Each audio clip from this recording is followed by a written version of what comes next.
o tema da justiça fiscal tem que ser assumido de maneira muito forte, muito presente, né?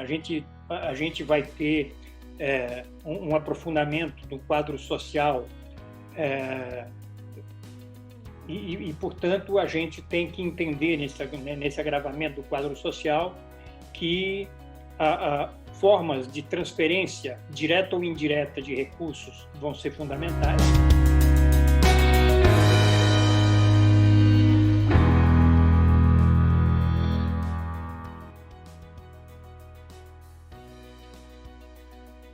Uma coisa que é vista, ou que pode ser um pouco de balde de água fria, mas que, a meu juízo, tem que ser entendida politicamente, que é o tema da capacidade financeira de fazer tudo o que a gente tem que fazer.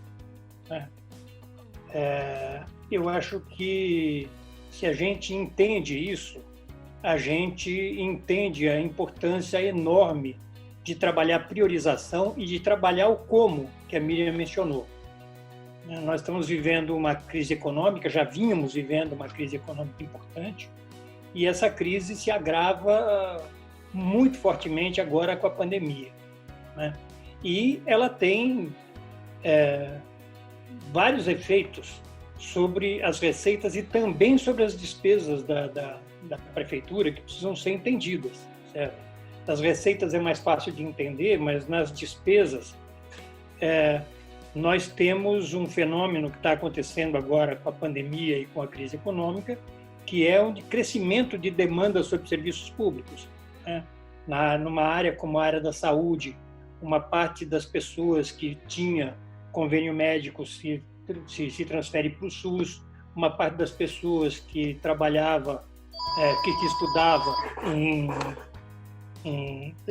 desculpe, né? Uma parte das pessoas que estudavam em escolas privadas estão se transferindo para a área pública, né? Na área de assistência social. Enfim, a gente tem uma tendência de crescimento da demanda muito importante e isso agrava bastante a questão das finanças, dada que, diante da situação financeira, a gente vai ter uma baixa capacidade de ação econômica, né, das prefeituras. O nome econômico é importante porque nós vamos ter que ir atrás de outros recursos, e eu vou falar disso daqui a pouco, né? E a gente vem com uma tendência que é de deterioração dos serviços públicos se a gente continuar pensando da maneira como pensou sempre, ou como vinha pensando antigamente, quanto ao desenvolvimento das nossas ações. Diante desse quadro, né, a gente tem vários desafios que precisam ser enfrentados. Por um lado, o replanejamento das despesas, e eu não vou me aprofundar nisso, porque a Miriam abordou bastante, né? Tem um problema de definição de prioridades, o repensar a característica e o desenho dos investimentos e dos serviços, né? É possível fazer diferente? É possível fazer numa melhor relação com os benefícios? Isso é uma questão que vai ter que ser colocada na nossa frente de maneira muito importante, né? Mas também nós temos que pensar a otimização de nossas receitas, né? E vou falar já da otimização de receitas, e pensar de maneira muito importante da agregação de novos recursos, né, à nossa ação de governo. Nunca foi tão importante a gente pensar em recursos, em melhoria dos recursos técnico-administrativos, nunca foi tão importante a gente falar em ampliação da nossa capacidade de ação política, né? Nós vamos falar fundamentalmente de política quando estamos falando de finanças públicas. Nós temos, em paralelo, alguns problemas que são complicados, complexos, que já existiam há bastante tempo e que vão se agravando, né? Que estão ligadas às regras sobre atribuições de financiamento, às regras federativas, né? E atribuições de financiação pública. Nós temos um processo que se agudiza de centralização dos recursos na mão da União, né?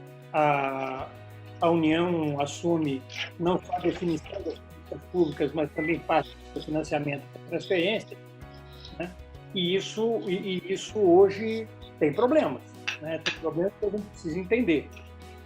Nós temos algumas atribuições sobre o município, mas que derivam da forma de organização federativa, né? Nós temos o caso do FED, nós temos o caso do SUS, né?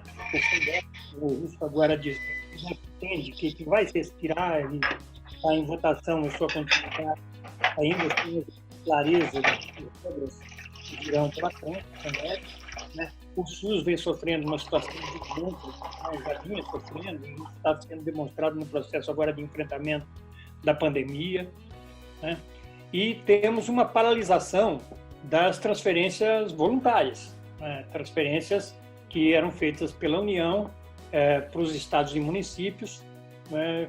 Como foi o caso do PAC, como foi o caso, enfim, de uma série de políticas públicas que demandavam recursos federais, que estão sendo esgotados, né?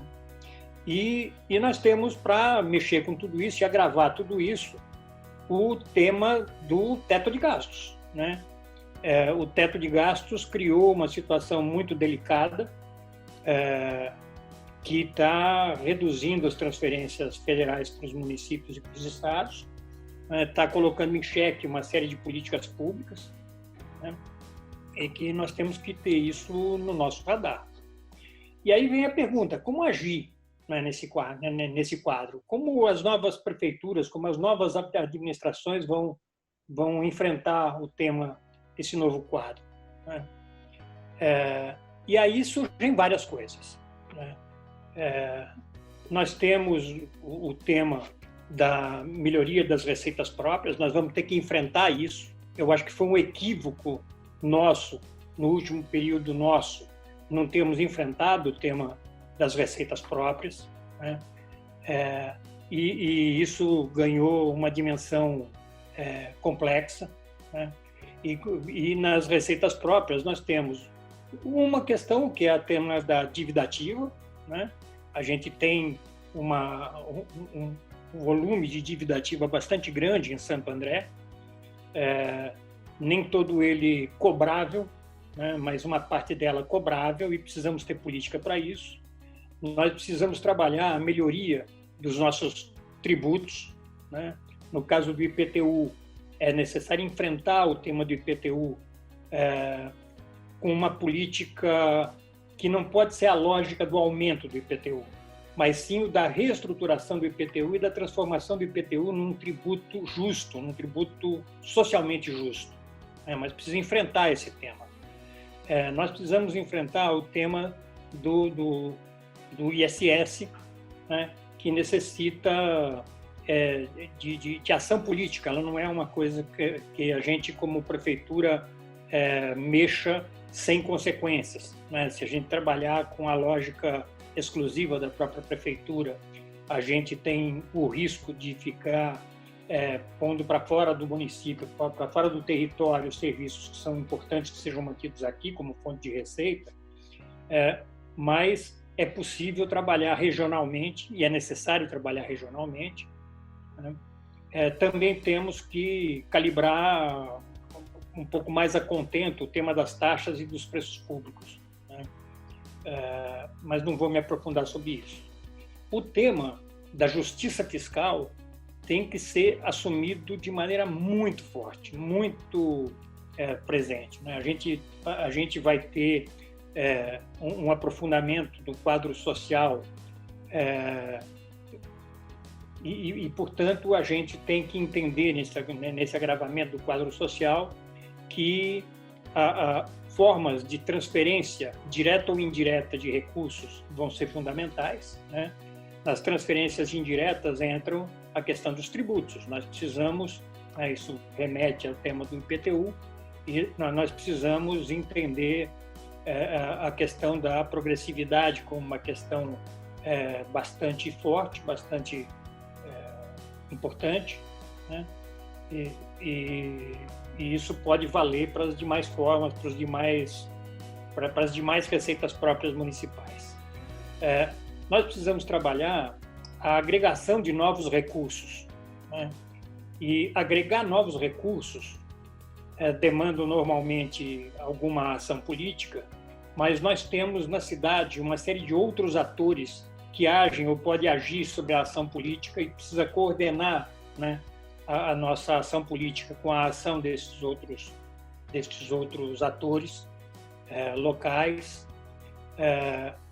E nós temos que enfrentar um tema que é delicado, porque ele é politicamente bastante polêmico, que é o tema das emendas parlamentares, né? Nós temos uma postura que foi assumida como permanente do poder dos parlamentares. Isso começa pelo federal, mas isso já tem hoje municípios, né, com esse tema bastante forte, que é nas emendas, a despesa como despesa obrigatória, né, que acaba levando a um processo de clientelismo político, ou clientelismo em termos das próprias cidades, ou clientelismo em termos de setores sociais dentro das cidades, né? Mas essa coisa existe. Enquanto ele existir, eu particularmente sou contra, eu acho que não deveria existir emenda parlamentar, mas elas existem. Enquanto elas existirem, nós precisamos também mudar a postura nossa na relação com esse tema das emendas parlamentares. Portanto, devemos subordinar a nossa busca por emendas parlamentares ao planejamento geral que a prefeitura tem que fazer. A outra coisa diz respeito às receitas transferidas, certo? De um modo geral, os municípios, né, isso para Santo André é chave, mas é verdade para municípios, até municípios pequenos, a receita mais importante são as transferências constitucionais, né? Para municípios pequenos, o tema do Fundo de Participação dos Municípios e o tema do Imposto Territorial Rural, né? São transferências federais importantes, né? Para o caso de Santo André, o Imposto Territorial Rural tem importância zero, e o Fundo de Participação dos Municípios tem uma importância bastante baixa, né? Nós não temos, no caso de Santo André, a existência dos royalties, né? Nós não temos recebimento de royalties em Santo André, mas esse tema para muitos municípios é uma questão importante. Eu não vou me aprofundar sobre isso. E, no nosso caso, as receitas transferidas mais importantes são as transferências estaduais, particularmente o ICMS, né? E tem o IPVA também, mas particularmente o ICMS. Eu quero, daqui a pouco, falar um pouco sobre esse tema do ICMS, das receitas transferidas, né? Porque nós temos incongruências importantes nos critérios constitucionais e legais que dizem respeito a essas transferências. Eu vou me ater, por causa do tempo, à questão do ICMS, mas vejam vocês, no ano de 2014, que foi o ano que eu ainda consegui fazer, porque depois mudaram os critérios os critérios contábeis, que eu consegui fazer verificação comparativa. No estado de São Paulo, pelas regras, no Brasil, rapidamente, o ICMS é um tributo estadual, mas constitucionalmente 25% dele é transferido para os municípios e é transferido segundo um índice. Esse índice, em sua definição, ele precisa levar em conta em pelo menos 80% o valor adicionado no local. Esse simples critério constitucional levava em 2014, essa coisa com certeza se mantém, né? Levava em 2014, aqui no estado de São Paulo, um município como Paulínia tivesse uma receita de ICMS per capita superior a R$12 mil. Ao mesmo tempo, o município de Francisco Morato, também no estado de São Paulo, aqui na Grande São Paulo, tinha uma receita per capita inferior a R$100. E isso é um critério que deriva da Constituição. Essa nós não temos ação direta dos prefeitos, mas temos ação indireta, e quero falar disso daqui a pouco. Nós temos o tema da reforma tributária, né, que vem sendo discutida no âmbito federal há bastante tempo, e que não consegue sair do papel. E não consegue sair do papel porque ela tem 3 componentes importantíssimos. Um componente é um componente da economia, que diz respeito à competitividade da economia, é óbvio, né? Você tem problema principalmente nos produtos que têm concorrência internacional. A nossa tributação pode ser favorável ou desfavorável, conforme ela seja. Então, esse é um aspecto da reforma tributária. Mas tem outros 2 aspectos que são fundamentais na reforma tributária, que é sempre aí que a porca pega, é sempre aí que fica difícil avançar. Um é o da justiça fiscal, né?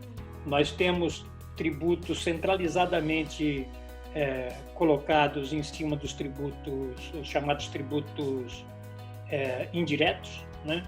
São os tributos sobre produtos e sobre serviços, que acabam tendo um impacto muito mais elevado, muito mais importante sobre a população de baixa renda, né? Uma baixa importância dos tributos diretos sobre patrimônio e sobre renda, né? E temos um terceiro aspecto na reforma tributária que precisa ser levado em conta, que é o do financiamento federativo, financiamento da ação pública, né? Essas coisas colocam para a gente grandes desafios estratégicos, né?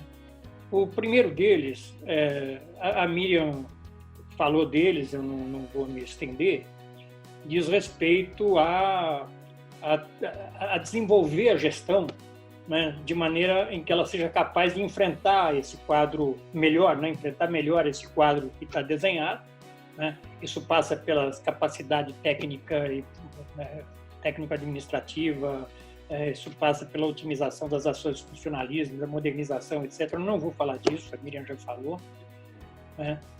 Mas nós temos alguns outros grandes desafios que precisam ser entendidos como políticos. E aí eu queria particularmente conversar com a Beth, certo?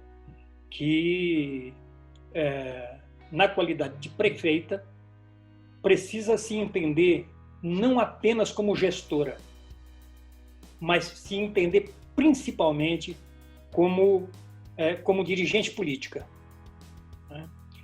E essa característica de dirigente política é o que pode lhe dar poder de ação sobre estas questões que não estão colocadas diretamente nos recursos próprios. É fundamental para ampliar a capacidade com os demais atores da sociedade, com os demais atores existentes na cidade, é necessário articulação com eles, né? E articulação é articulação política, né?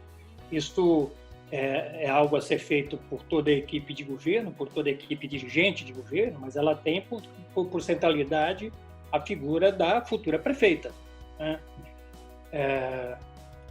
E isso pode trabalhar e precisa trabalhar não só em cima do tema da participação, né? O Fernando vai abordar o tema da participação, mas ela também diz respeito à busca de novos recursos, né? A agregação de novos recursos. Outra questão que implica em assumir papel dirigente é o de articulação com os atores regionais. E aí, isso é verdade na questão do consórcio, né? Também não vou me aprofundar nisso, mas isso é verdade, por exemplo, na questão metropolitana como um todo, na Grande São Paulo, né? Alguns temas ligados a saneamento de maneira integral, saneamento entendido de maneira global, elas ou têm articulação que envolva toda a região metropolitana ou ela será precária, né? Transporte público é outra, onde as pessoas moram num local, estudam no outro, namoram no outro, trabalham no outro, né? Isso aqui tem vivência intermunicipal em regiões conurbadas, como é o caso da Grande São Paulo. Elas necessitam de articulação política. Isso é papel do dirigente político, né? Tem que entender que isso é fundamental para a boa política pública. Isso não se resolve dentro do próprio território, mas isso depende de articulação, né? E mais grave, esse tema das questões nacionais, né? Que imbricam no município. Por exemplo, não podemos estar fora da discussão da reforma tributária, né? E nem de outra série de matérias que afetam os municípios, né?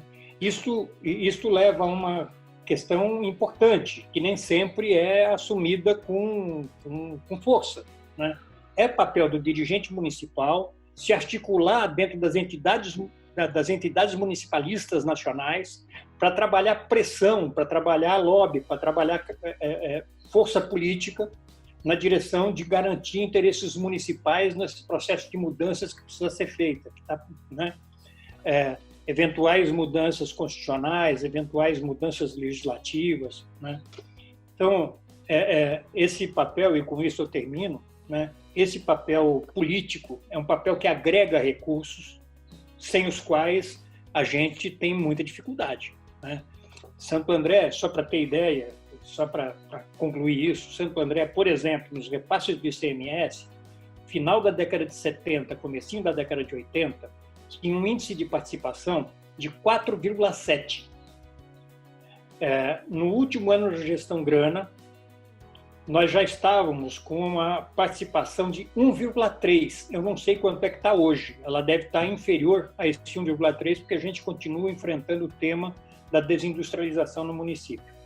Então, certo, uma queda de 4,7 para 1,3 na principal receita que o município tem até hoje é algo que inviabiliza a continuidade de uma série de ações públicas que a gente historicamente vinha desenvolvendo. Então, esse papel, portanto, de dirigente político é fundamental de ser assumido.